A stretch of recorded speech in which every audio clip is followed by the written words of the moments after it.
ওহ, কত বেলা হয়ে গেল। সেই সকাল সকাল উঠেছি আর কাজ করতে করতে কত বেলা নাই হয়ে যাচ্ছে। যাই তাড়াতাড়ি করে ঠাকুরকে আগে একটু আবির ছুঁয়ে দিয়ে আসি। আজ তো হোলি পূর্ণিমা, তাই আমি লোকটাকে কতবার করে বলেছিলাম একটু ভালো দেখে কালার নিয়ে আসবে, তো কি একটা সবুজ কালার নিয়ে চলে এসেছে। একটু অন্য কালারও তো নিয়ে আসতে পারতে। যাই হোক, যেটা নিয়ে এসেছে সেটাই আমার তুলসী তলায় দিয়ে দেই। আমরা গ্রামের মেয়ে বউরা প্রথমেই ঠাকুরের পায়ে একটু আবির ছোঁয়াই। এই দেখো আমাদের গোপাল ঠাকুর বসে আছে, আগে একটু গোপালের পায়ে ছোঁয়া। যার জন্যই আমাদের এই হোলি আবির রং খেলা, তাকে প্রথমে আবির দিই।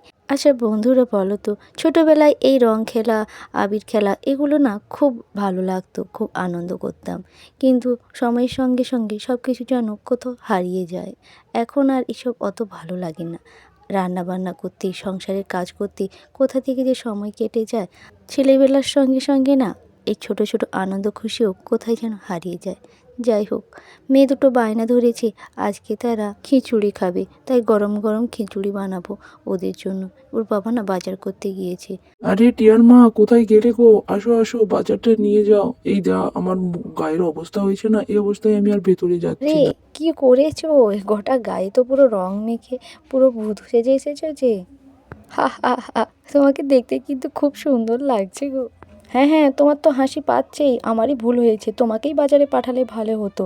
আমি কেন যে গেলাম। হ্যাঁ, আমি গেলে কিন্তু আমাকে কেউ রং মাখাতোই না, কারণ মেয়েদেরকে সবাই একটু ভয় পায়, ছেলেদেরকে তো একটু নরম বোঝে, তাই তোমাকে মাখিয়ে দিয়েছি। আর তুমি আমায় রং মাখাবে না? রান্না করতে বসে গেলে একটু আমরাও তো একটু মাখবো বলো। কটা বাজে দেখেছো? আমি এখন তোমার সঙ্গে রং খেলবো? আরে চিঙ্কি চিঙ্কি, তোর গালে একটু ভালো করে কষে কষে দিই, তোর গালগুলো একটু ফাঁকা ছিল না, তাই ভর্তি করে দে। হ্যাঁ হ্যাঁ, বেশি করে চিঙ্কিকে মাখা। চিঙ্কিটা আগে খুব ভয় পেত না রং মাখতে, এখন ভালো করে বেশি করে মাখিয়ে নে, যেন পুরো ভূত লাগে। আমরা এই চারজন মিলে আর কত একসঙ্গে খেলবো বলতো? এই চ না, একটু আরও কাউকে গিয়ে মাখায়। আর কাকে মাখাতে যাবি? এই চ না, ননিকে আর টিয়াকে মাখাবো। ওরা না একদমই বেরোয় না, খুব ভয় পায়। আরে এ কি, আমাদের বাড়িতে কি ভূত চলে এলো? আরে বাবা, তোমাকে তো পুরো চেনাই যাচ্ছে না। হ্যাঁ, চেনা যাচ্ছে না, তোমরা বাইরে বেরো না, নাহলে তোমাদেরকেও আর চেনা যাবে না। কেন? আমাদেরকে কেন চেনা যাবে না? আমরা কি কিছু রং টং মেখেছি নাকি? হ্যাঁ, বাইরে বেরোলেই কেউ না কেউ মাখিয়ে দেবে। হ্যাঁ, তোমরা যদি রং মাখতে না চাও তাহলে বাড়ির ভেতরে যাও, নাহলে কেউ এসে মাখিয়ে দেবে, তারপর কান্নাকাটি করবে। আরে কান্না কেন কান্না করবি? আরে একদিন একটু রং খেলবে, মজা করবে, তাতে আবার তোমার কি বলো? আরে একদিন তো একটু আনন্দ করুক না, তুমি বাধা দিচ্ছ কেন? ওই তো ননির মা ওখানে বসে আছে, তাই জিজ্ঞেস করি, ও কাকিমা কাকিমা, তোমাদের ননি আর টিয়া কোথায় গো? ওরা কি রং খেলবে না? আরে ওদের ঠান্ডা লেগে যায় বলে ওরা ভয় পাচ্ছে। হ্যাঁ, আমারও তো অ্যালার্জি আছে, কিন্তু তবুও আমি খেয়েছি। একদিন একটু আনন্দ করবে না? হ্যাঁ দেখছো, তাদের ঠান্ডা লাগা অ্যালার্জি, তারা কি ভয় পাচ্ছে? দেখো তারা সবাই কত আনন্দ করে এসেছে সবাই মিলে খেলবে বলে, আর এই মেয়ে দুটো বাড়ির ভিতরে লুকিয়ে বসে আছে। এই দিদি, একদম আমরা বেরোবো না, বেরোলে আমাদেরকে পিঙ্কি রিঙ্কি চিঙ্কি আমাদেরকে পুরো ভূত বানিয়ে দেবে।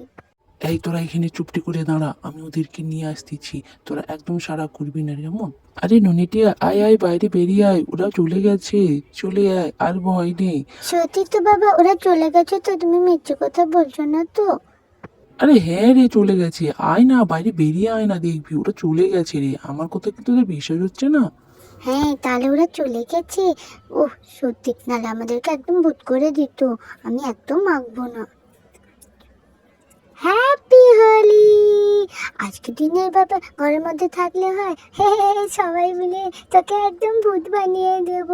ও বাবা, তুমি তো বলেছিলে ওরা চলে গেছে। আরে আজকের দিনে একটু আনন্দ করতে হবে। আরে আজকের দিনে তো একদিন তো একটু আনন্দ করবি না? দাঁড়া, তোর মাটাকে একটু ভালো করে গালে খুশি খুশি আর মাখিয়ে দিয়ে আসি। আরে কি করছো, কি করছো? আমার তরকারিতে পড়ে যাবে যে। আচ্ছা দেখো কাণ্ড, এইভাবে আমার গায়ে হাতে দিচ্ছ কেন? আজ হোলি হ্যাঁ, আজ কোনো কথা শুনবো না। আরে হা হা হা, দেখ কাকিমাকে, দেখ কাকু মাখিয়ে দিয়েছে কেউ। এই সবাই মিলে আমরা এবার একে অপরকে মাখাই, সবাই মিলে বলো হ্যাপি হ্যাপি হোলি। হোলি।